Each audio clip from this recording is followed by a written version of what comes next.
Hello, friends, and welcome into another weekly update from our team here at NC Family alongside our president, John Rustin. I'm Mitch. We've got a lot to get to today, but before we get started for this video for the week ending August the 29th, happy Labor Day to all of you out there this coming Monday. And, John, it is the start of college football for all of you that celebrate. So, yes, it is. Monday for some.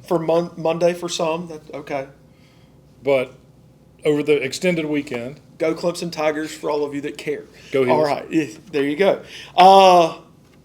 Is North Carolina a religious state? Yes. It is. Very religious state. Fact, yes.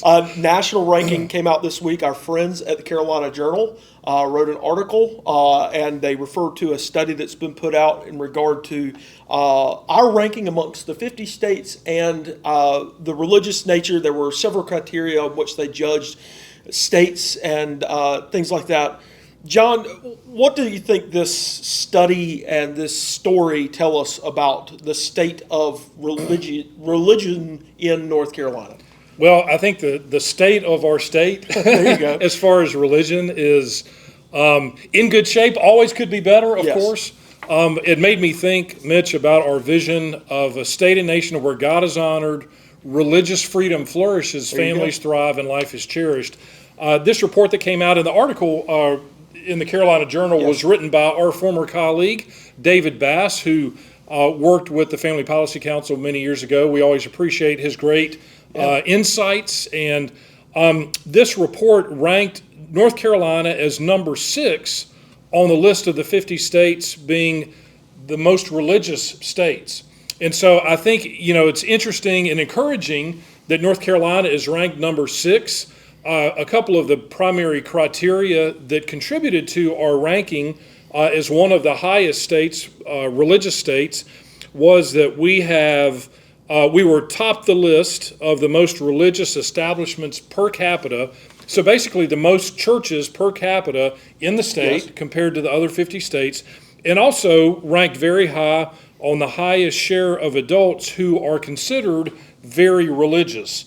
Of course, if you dig into the weeds on this, it raises a variety of questions about what that actually means. Of course, we believe that religiosity is really directed by an individual's faith and belief in Jesus Christ as their Lord and Savior. But when we talk about the religiosity of the states in comparison, I think it's a very positive thing that North Carolina is considered to have a very friendly environment for religion, for people of faith. And that's something that we have worked on for years and years here at the Family Policy Council to continue to protect and encourage. Absolutely. We talked in show prep for today's update video. The ground is fertile here in North Carolina for the gospel to spread. You brought up something when we were talking earlier. I think it's worth repeating and sharing to those watching the video today about college campuses. What are college campuses seeing today in regard to a revival or a rebound of faith? Well, we're just hearing more and more about great growth in college ministries and faith-based organizations on college campuses. My son works with one of the study centers at NC State, which is a new startup. They just completed their, second full week of activity. And it's just been gangbusters, and that's so encouraging. And UNC Chapel Hill is experiencing the same. We're hearing the same out of a number of other, again, campus ministries and study centers. We did a profile on the study centers in one of our recent editions of the magazine.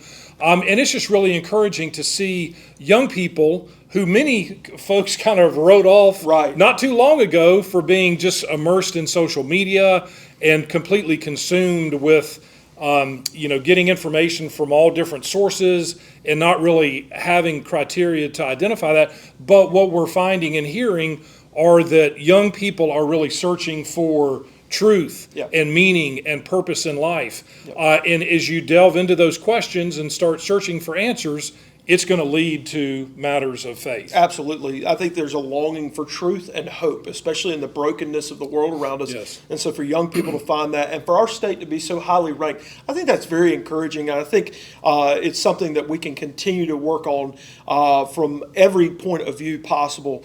I think it's great news. Yeah, and I would hasten to say that those environmental factors, which are very positive, which I think this report highlights, they're great. Yes. But they don't dictate a person's heart. Yes. And where that person truly is, are they living out their faith on a daily basis? Are they viewing the world from a Christian or biblical worldview?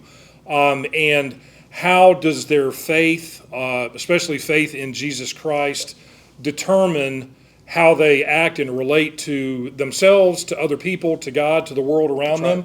And so, that's what we want to continue to encourage and espouse here at the Family Policy Council, is that people take matters of faith very seriously and seek answers to some of these life's most fundamental questions. Absolutely. And that's going to lead to the Bible. It's going to lead to a personal relationship with Jesus Christ. Absolutely. The General Assembly was scheduled to be in this past week. They did meet for skeletal sessions. Yes. Hard pivot there to the next thing. Speaking of hope, the General Assembly was in.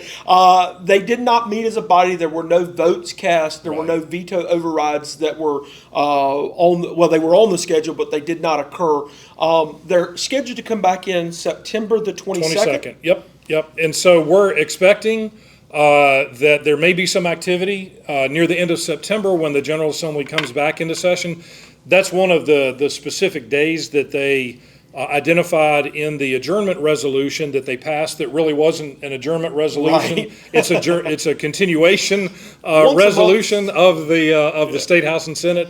But they are coming back on the 22nd of September. They did, interestingly, in the adjournment resolution, outline September 22nd as several days where they may meet and actually take up a broader agenda.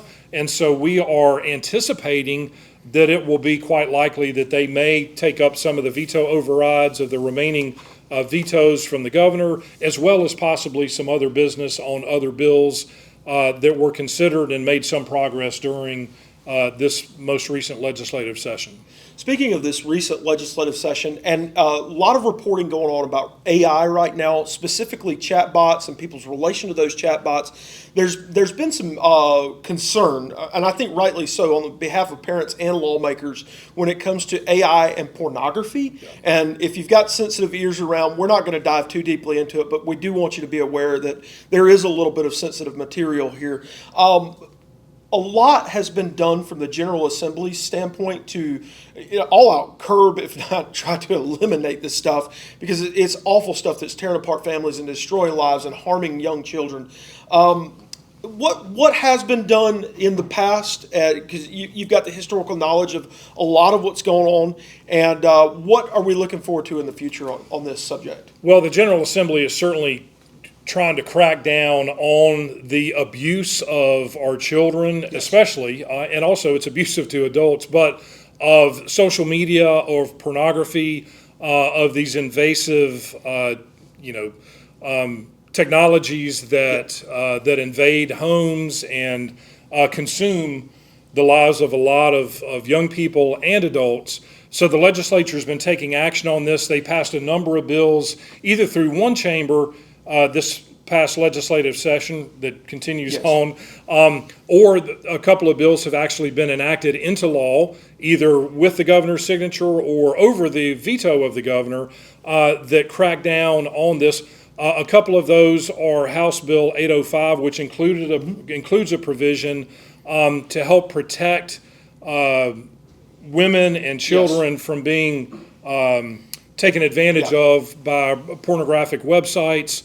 There's another bill, House Bill 301, that is designed to crack down and limit social media accounts for minors. Especially, it would ban those for minors under 14, and then would require parental consent for minors aged 15 to 16, and then would require age verification for minors 16 to 18 to have social media accounts.